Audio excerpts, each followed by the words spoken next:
Bismillah, alhamdulillah, vassalatu vassalamu ala rasulillah. Bugun sizga islom nuqtai nazaridan tushlar tushunchasi haqida so'zlamoqchiman. Bu mavzu butunlay ruh, nafs bilan bog'liq. Shuning uchun avvalo Qur'ondagi Zumar surasi 42-oyatini keltirmoqchiman. Alloh taolo aytadi: A'udhu billahi minash shaytonir rajim. Bismillahir rohmanir rohim.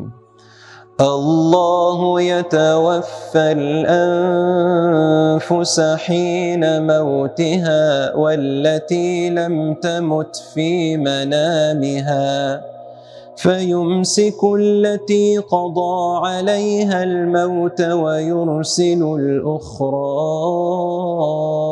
إلى أجل مسمى إن في ذلك لآيات لقوم يتفكرون. Alloh inson vafot etganida uning ruhini oladi. U o'lmagan, lekin uxlayotgan odamning ruhini ham oladi. So'ng vafot etganlarning ruhini o'zida saqlab qoladi. Uxlayotgan kishining ruhini esa belgilangan vaqti kelguncha yana tanasiga qaytaradi. Bu oyatda tafakkur qiladiganlar uchun ko'p belgilar bor. Olimlar bu oyat haqida so'z yuritishgan. Ular orasida ulug' olim Ibn Hajar al-Asqaloniy ham bor. U o'zining Fath al-Bari asarida Sahih Buxoriy sharhi shunday deydi: Ibn Abbosdan rivoyatga ko'ra, odam uxlaganda uning ruhi sayohat qiladi. Bu ruh boshqa dunyoda boshqa ruhlar bilan uchrashadi. Ya'ni vafot etgan odamlarning ruhlari bilan. Ular sizning ruhingiz bilan uchrashib, sizga bir xabar, ko'rsatma yoki eslatma berishi mumkin. Agar o'sha insonlarni sog'ingan bo'lsangiz, ular sizni tushda yo'qlashi mumkin. Alloh vafot etganlarning ruhlarini saqlab qoladi, chunki ular bu dunyoga qayta olmaydi. Siz uxlaganingizda esa ruhingiz tanangizga qaytariladi, belgilangan ajal vaqtingiz kelguncha. Azizlar, Payg'ambarimiz sollallohu alayhi vasallam aytganlar: Nubuvat 45 qismdan iborat bo'lgan. Nubuvat arab tilida xabar degani.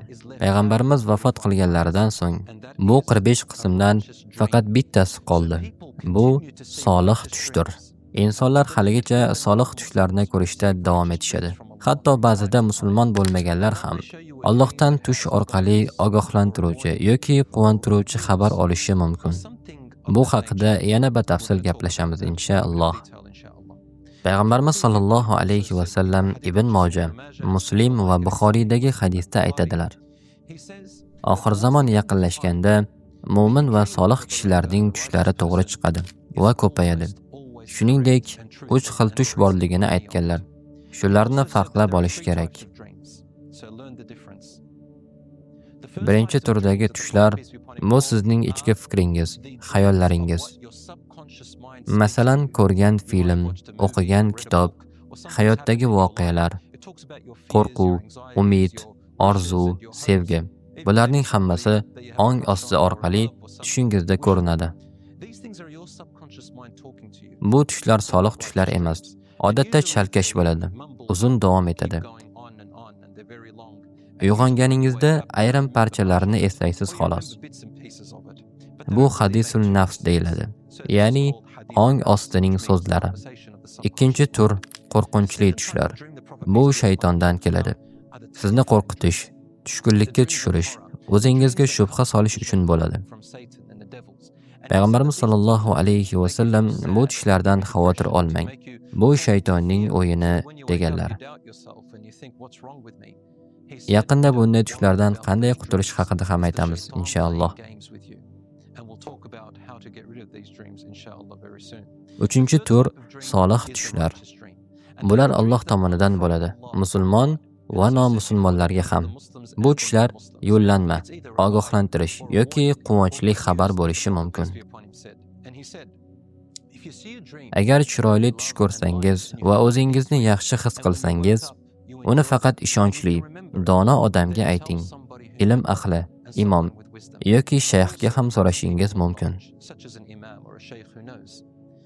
Ammo agar tush sizni qo'rqitadigan yoki bezovta qiladigan bo'lsa, uni hech kimga aytmang. Balki tahorat olib 2 rakat namoz o'qib Allohga suyaning. Payg'ambarimiz sollallohu alayhi vasallam aytdilar: A'udhu billahi minash shaytonir rojim deb ayting. Ya'ni shaytondan Allohga panoh so'rang. Aziz birodar va opa-singillar, agar sizni qo'rqitadigan yoqimsiz tush ko'rsangiz, masalan ilon, chayon, o'rgimchak, it, mushuk yoki g'alati maxluqlar, ayniqsa qorong'ulikda yoki dahshatli yuzlar ko'rinsa, bular tushda chalkashlik keltiradi. Payg'ambarimiz sollallohu alayhi va sallam dedilar: agar bunday tushdan uyg'onsangiz, chap tarafingizga yengilgina 3 marta tufuring.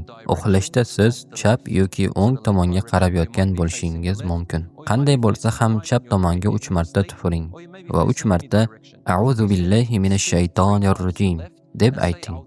Keyin esa boshqa tomonga o'girilib yoting. Payg'ambarimiz sollallohu alayhi va sallam sunnatlaridan biri uyquni o'ng tarafda boshlash. Bu ruhiy taraf hisoblanadi. Chunki miyangiz bu holatda biroz hushyor turadi. Chap tomonda uxlash mumkin, ammo boshlanishda bu makruh sanaladi. Tibbiy tomondan esa chapda uxlash tanaga foydali. Shuning uchun tana uyquda har xil tomonga buriladi. Ammo qorni ustida yotish mumkin emas. Payg'ambarimiz sollallohu alayhi va sallam masjidda bir odamni qorni ustida yotganini ko'rib, uni oyog'i bilan sekin itarib, "Bunday yotma, chunki shayton shunday yotadi" deganlar. Bu holatda bezovta tushlar ko'riladi. Orqada uxlash esa ba'zilar uchun yaxshi, ba'zilar uchun esa uyqu falaji yoki tungi dahshatga sabab bo'ladi. Bunday tushlardan qo'rqmang. Bu shaytonning sizni aldash usuli. Sizga zarar qilmaydi. Bir odam payg'ambarimiz sollallohu alayhi va sallamga kelib: "Ey Rasululloh, tushimda boshim ag'darilib tushdi. Men esa uni olib yurgandek edim" dedi. Payg'ambarimiz sollallohu alayhi va sallam dedilar: "Agar shayton siz bilan o'ynasa, bu haqida hech kimga aytma. Shunda u zarar yetkaza olmaydi." Qo'rqinchli tushlardan saqlanish uchun nima qilish mumkin? Uxlashdan oldin imkon bo'lsa tahorat qiling. Bu sunnat. Uyquni o'ng tarafda boshlang. Oyatul kursiyni o'qing. 3 qul, Ixlos, Falaq, Nas suralarini o'qib, kaftlaringizga puflab, butun tanangizga surting. Qul huvallohu ahad, qul a'udhu birabbil falaq, qul a'udhu birabbin nas. Kaftlaringizga puflab, boshingiz va badaningizga 3 marta surting. Alloh xohlasa, tinch va go'zal tushlar ko'rasiz. Bezovta tushlar kamayadi. Yana bir maslahat, yoningizda Qur'on ochiq tursin. Masalan, Baqara surasi. Bu ham yordam beradi. Solih tushlarni tanish uchun ulamolar quyidagi belgilarni aytishgan. Birinchi, siz tushingizni aniq va to'liq eslab qolasiz. Ikkinchi, tushdagi voqealarni juda real his qilasiz. Go'yoki hidlab ushlagandek bo'lasiz. Uchinchi, uyg'onganingizda tushdagi tafsilotlar yodingizda qoladi. To'rtinchi, tush real hayot bilan bog'liq bo'ladi. Beshinchi, ma'noli bo'ladi, tushunarsiz emas. Oltinchi, shariatga zid bo'lmaydi. Agar tushda sizga gunoh ish buyurilsa, bu shaytondandir. Solih tushda bu bo'lmaydi. Agar yaxshi tush ko'rsangiz, yaqin bir do'stga yoki ilmli kishiga, imom yoki shayxga ayting. To'g'ri yoki noto'g'riligini aniq bilish qiyin. Ammo payg'ambarimiz sollallohu alayhi va sallam aytdilar: tushlar ko'pincha uni qanday talqin qilsangiz, shunga ko'ra yuz beradi. Shuning uchun Allohdan yaxshi gumonda bo'ling, ijobiy talqin qiling. Endi savol: tushda payg'ambarimiz sollallohu alayhi va sallam yoki farishtalarni ko'rish mumkinmi? Ha, bu zararli emas. Farishtalarni tushda ko'rish mumkin.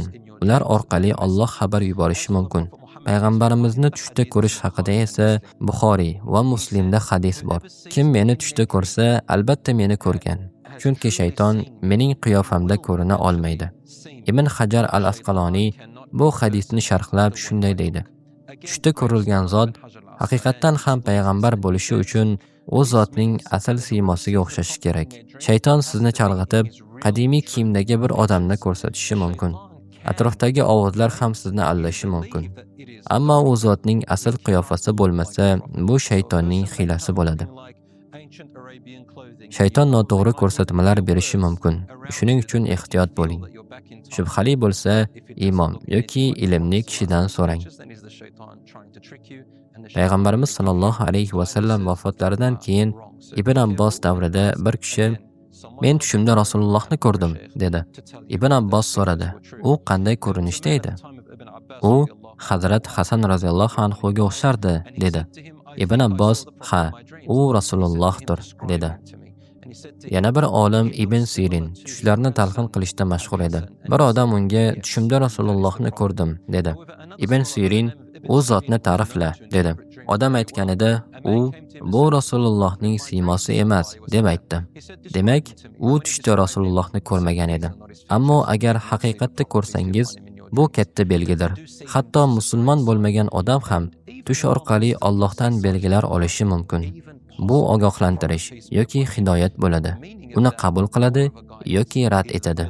Azizlar, agar sizni qo'rqitadigan tush ko'rsangiz, bu haqida hech kimga aytmang va xavotir olmang. Agar tush Allohdan bo'lsa va solih bo'lsa, ilmli kishiga ayting. Lekin hayotingizdagi muhim qarorlarni faqat tushga asoslab qabul qilmang. Zero biz tushlarning haqiqiy ma'nosini to'liq bila olmaymiz. Alloh sizni baraka bilan siylasin. Vassalamu alaykum va rahmatulloh.